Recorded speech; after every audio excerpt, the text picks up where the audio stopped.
Hey guys, so this video is all about phonemic awareness. On my umbrella, it's this side. It's blending, isolating, adding, deleting, substituting, and segmenting words. So phonemic awareness is my big drop on the left side of the umbrella. It's really splitting up that word into each individual sound, each phoneme. So I have some great activities for phonemic awareness. I honestly use it every day of my teaching because it's so helpful. My favorite thing to do is to use an elkonin box. This is one I made myself that I put up on my page. What you do is, these are the sound boxes, and these are where I like to put counters. So these are just red, yellow counters. You can buy them on any teacher website. They're also on Amazon and at Walmart. These counters are really helpful because they're easy to slide, and I use them in math and a lot in my reading center, so I highly recommend using them. You can use dice on these boards, you can use beans, you can cut out circles, basically anything that you can have your child swipe up into the boxes is the helpful thing. So I'm gonna show you how to use these boxes for each of the sound activities. Okay, so when I'm using the alconan boxes, I put these little counters on. The other good thing about these counters is I can flip the middle one if I want, so that they know that that's the vowel that we're using. You can stay whatever color you want. So then I give the child a word, only vocally. I don't show them the word. I'll say the word cat, and I'll usually demonstrate first. So I'll say, watch me use the boxes to say each sound. Cat, k, a, t, cat. And that's segmenting into the individual sounds. So you can do another one. You can say, let's do bat. B, a, t, bat. That's still segmenting. If I wanted to do isolation with this one, I would have them do this first, and then I would say, where is the B sound? And they could point here. Where is the T sound? They could point here.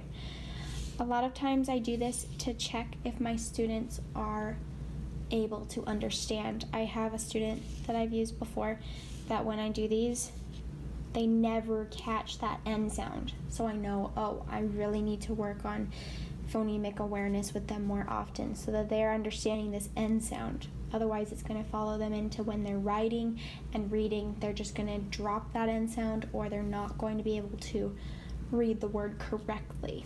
I have some boards that have pictures on them. Each board works for a different word, so they can look at it and do it on their own. Pig, p, ig, pig. I have a couple of these. Here's log. Again, these are ones that they could work on their own. Log. My very favorite one to use and favorite activity with these alconan boxes is the racer reading one. I usually have a car, but tonight I'm just going to use this because I know a lot of you might not have a little car. But anyway, they start over here and they drag it across. This one's more for blending. It can be segmenting as well. But yeah, you can use a car, you can use a little token, you can use anything really, but it works more fun with a car. So they start over here and you say, all right, your word is cat. I want you to drive across the road grandma style. And grandma style is blending style because she's so slow. So we go like this.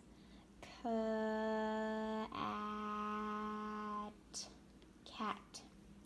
We could also use dig. Dig. Once they enter each box is when they would say the sound. Almost out of gas style, and this one's really choppy and segmented. So they stop in each box. They did cat again. K, a, t. That's the almost out of gas car. And then I also have the speed racer. So that's when they're taking the sounds and blending them straight together. Cat. So when I use this, sometimes I'll give them the word cat, sometimes I'll give them the sounds, and they have to do speed racer across. So if I say, all right, your sounds are k, at, can you speed racer it across? Cat. Or I can have them grandma it, k, at. Can you grandma car those? Cat. Oh, the word is cat. Anyway, so these are my fun activities. You can also use this one when you're combining letters and sounds. So I'll show this one again when I'm doing phonics next week. Some other activities I use for phonemic awareness are in my booklet that I'm creating. If you didn't hear in the first video, I'm making a phonological awareness booklet of activities. It should be up in a few weeks. I don't want to give too much away because I want people to enjoy the booklet, but I like to stretch out blending sounds, so you give a word like mat and you stretch it like it's slime, and you say mat, mat, so it slaps back together because it's sticky. So you could do another one. You can say, let's stretch out the word sap, sap, sap. Another one would be for segmenting. I have a ninja slicing game where they can go at. For substituting, adding, and deleting, I use the fist like I do in onset and rhyme, but I either take away the fist for deleting a sound. Maybe it's in the front, maybe it's off the back. I don't ever delete a middle sound, so you don't have to worry. Same with adding. You can add a sound onto the front, add a sound onto the back. And substituting, I usually shake the fist of the sound that I'm changing. So if I say fat, fat, change the f to an S and the word is sat. And then for isolating, I like to use fingers. So we only use CVC words. I'll say the word cat, and then I'll say, where is the ah sound? And they'll point to their middle finger. Let's say I use the word pig. I'll say pig, pig. Where is the p sound? And they'll point to their first finger. So pig. Lots of kids have hard time with their last sounds and their medial sounds. First sounds are usually the first thing you learn. But that's a great activity for isolation as well. Again, I'm going to be creating a booklet with all these activities included, with the examples to use and instructions on how to use them. Go ahead and check that out in a couple weeks. I'll let you know. And I hope this video was helpful to you. Be sure to leave me comments if you have anything you would like me to talk about, or email me with any questions. Next week we'll be talking about phonics, so we'll finally be connecting letters and their sounds together.